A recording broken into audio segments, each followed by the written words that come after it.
यति कुरा हेर्नु होला रमाइलो छ स्टन्ट गरेर देश बन्छ बन्दैन स्टन्ट गरेर देश बन्दैन बन्दैन बिल्कुल बन्दैन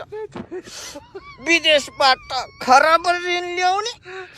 अनि युवा जतिलाई अरबतिर पठाउने अनि मात्र पो देश बन्छ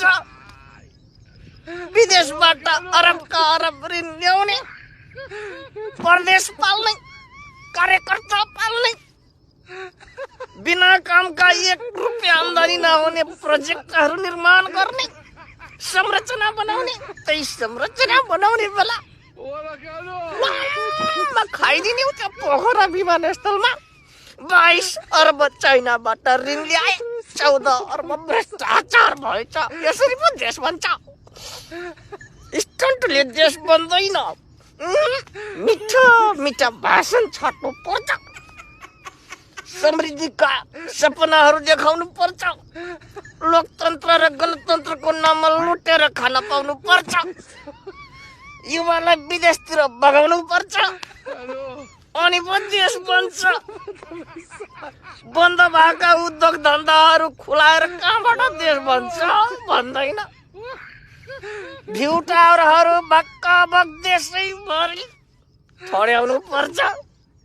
ती बिना कामका भ्यू टावर त्यसको वरिपरि दुबो पलाछ घाँस पलाछ त्यो घाँसहरू किसानलाई बेचेर आम्दानीको आय स्रोत बढाउनु पर्छ घाँसबाट मजबुत बनाउनु पर्छ आर्थिक स्तर झापाको दमक भ्यू टावरमा घाँस पलाछ मुसाले अन्डा भित्र पारेको छ अब ती अन्डाहरू प्रत्येक पसलमा बिक्री गर्नुपर्छ देशको आर्थिक अवस्था एकदम मजबुत हुन्छ स्टन्टले कहाँबाट देश बन्छ बालेन शाह गोपी हमाल अनि हर्क साम्पाङ जस्ता यी होनहार विकासवादी युवाहरूलाई पन्छाउनु पर्छ कुलमान घिसिङ जस्ता भिजनरी भएका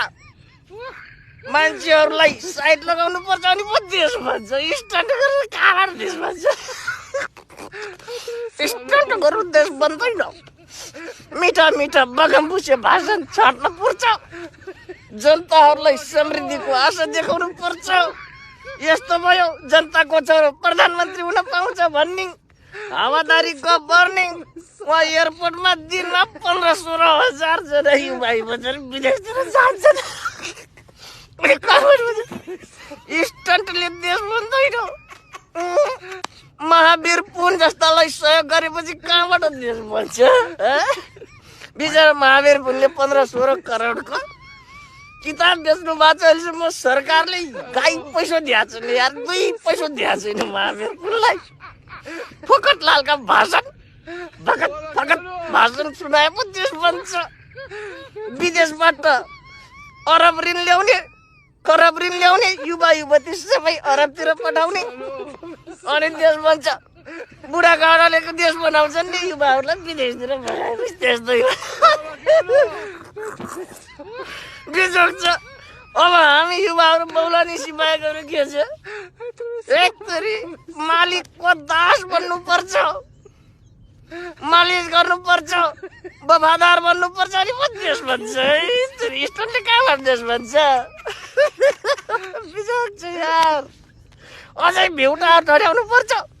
अझै 2-4वटा इन्टरनेसनल एयरपोर्ट बनाउनु पर्छ अनि त्यसपछि देश बन्छ भइरहेको एयरपोर्टै बन्द हुन लागिसक्यो पोखरामा चालु छैन यो भन्दा म के भन्नु म बोल्दैन बोल्दिन भन्दा यति धेरै कुरा बोलिहाले अब बोल्दिन अरे